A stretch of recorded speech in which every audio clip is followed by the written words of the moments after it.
ஸ்ரீ விஷ்ணு சகஸ்ரநாம ஸ்தோத்திரம். இந்த ஆடியோ ஆன்மீகத்தில் ஸ்ரீ லலிதா சகஸ்ரநாமம் பார்த்த மாதிரி இதையும் கேட்டு பெருமாளோட அனுகிரகத்தை வாங்கிக்கிறது. ஹரிஹி ஓம். சுக்லாம் வரதரம் விஷ்ணும் சசிவர்ணம் சதுர்புஜம் பிரசன்னவதனம் த்யாயேத் சர்வவிக்னோபசாந்தயே. यस्य त्रविदवक्त्राख्या पारिषद्या परशदं विघ्नं निघ्नन्ति सततं विश्वक्षेणं तमाश्रये. व्यासं वसिष्ठनप्तारं शक्ते पौत्रमकल्मषं पराशरात्मजं वन्दे शुकतातं तपोनिधिम्. व्यासाय विष्णुरूपाय व्यासरूपाय विष्णवे नमो वै ब्रह्मनिधये वासिष्ठाय नमो नमः. अविकाराय शुद्धाय नित्याय परमात्मने सतैकरूपरूपाय विष्णवे सर्वजिष्णवे. यस्य स्मरणमात्रेण जन्म संसारबन्धनात् विमुच्यते. नमस्तस्मै विष्णवे प्रभविष्णवे. ॐ नमो विष्णवे प्रभविष्णवे. श्रीवैशम्पायन उवाच. श्रुत्वा धर्मान् शेषेण पावनानि च सर्वशः युधिष्ठिरशान्तनवं पुनरेव्याव्यभाषत. श्रीयुधिष्ठिर उवाच. किमेकं दैवतं लोके किं वाप्येकं परायणम्. स्तुवन्तकं कमर्चन्तः प्राप्नुयोर्मानवं शुभम्. को धर्म सर्वधर्माणां भवतः परमो मतः. किं जबन्मुच्य चेज्जन्तुर्जन्म संसारबन्धनात्.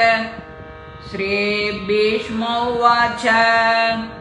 जगद्प्रभुं देवदेवम् अनन्तं पुरुषोत्तमम् स्तुवन्नाम सहस्रेण पुरुषः सततोदितः.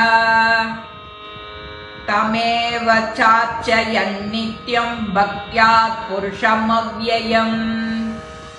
ध्यायन् स्तुवन् नमस्यं च यजमानस्तमेव च. अनादिनिधनं विष्णुं सर्वलोकमहेश्वरम्. लोकाध्यक्षं स्तुवन् नित्यं सर्वदुःखादिगो भवेत्. ब्रह्मण्यं सर्वधर्मण्यं लोकानां कीर्तिवर्धनम्. लोकनाथं महद्भूतं सर्वभूतभवोद्भवम्. येष मे सर्वधर्माणां धर्मो अतिगतमो मतः. यद्भक्त्या पुण्डरीकाक्षं स्तवैर्हर्षेन् नरः सदा. परमं यो महत्तेजः परमं यो महत्तपः. परमं यो महद्ब्रह्म परमं यः परायणो. पवित्राणां पवित्रं यो मङ्गलानां च मङ्गलम्. दैवतं देवतानां च भूतानां यो व्ययः पिता. यतः सर्वाणि भूतानि भवन्त्यादियुगागमे. यस्मिन् च प्रलयं यान्ति पुनरेव युगक्षये. तस्य लोकप्रधानस्य जगन्नाथस्य भूपते. विष्णोर्नाम सहस्रं मे शृणु पापभयापहम्. यानि नामानि गौणानि विज्ञातानि महात्मनः ऋषिभिः परिकेतानि तानि वक्ष्यामि भूतये ऋषिर्नाम्नां सहस्रस्य वेदव्यासो महामुनिः शन्तनुष्टुप् तदा देवो भगवान् देवकीसुतः अमृतांशोद्भवो बीजं शक्तिर्देवकीनन्दनः कृशामाहृदयं तस्य शान्त्यर्थे विनियुज्यते विष्णुं जिष्णुं महाविष्णुं प्रभविष्णुं महेश्वरम् अनेकरूपदैत्यान्तं नमामि पुरुषोत्तमम् अस्य श्रीविष्णोर्दिव्यसहस्रनामस्तोत्र महामन्त्रस्य श्रीवेदव्यासो भगवान् ऋषिः अनुष्टुप् छन्दः श्रीमहाविष्णु परमात्मा श्रीमन्नारायणो देवता अमृतांशोद्भवो भानुरुधिबीजम् देवकी नन्दन सृष्टेदि शक्तिः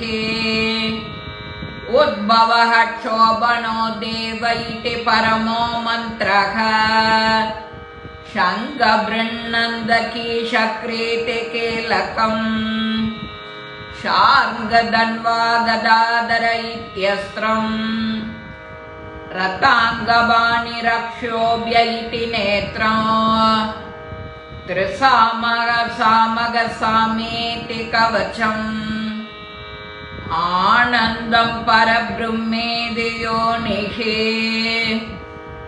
ऋतुः सुदर्शनकाल इति दिग्बन्तः श्रीविश्वरूप इति ध्यानो श्रीमहाविष्णु प्रीत्यर्थे सहस्रनाम जपे विनियोगः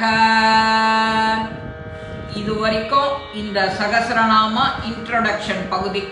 அதுக்கப்புறம் தியானத்திலேருந்து அடுத்த பதிவுல பார்க்கலாம். இந்த பதிவு உங்க எல்லாருக்கும் பிடிச்சிருக்கும். லைக் பண்ணுங்க, ஷேர் பண்ணுங்க, பெல் பட்டனை கிளிக் பண்ணுங்க, சப்ஸ்கிரைப் பண்ணுங்க, கமெண்ட்ஸ் பாக்ஸ்ல கமெண்ட்ஸ் போடுங்க. ஸ்ரீ மகாபெரிவா திருவடிகளே சரணம். நல்லதே நடக்கும். ஆனந்தமாய் இருப்போம் நண்பர்களே. வாழ்க வளமுடன்.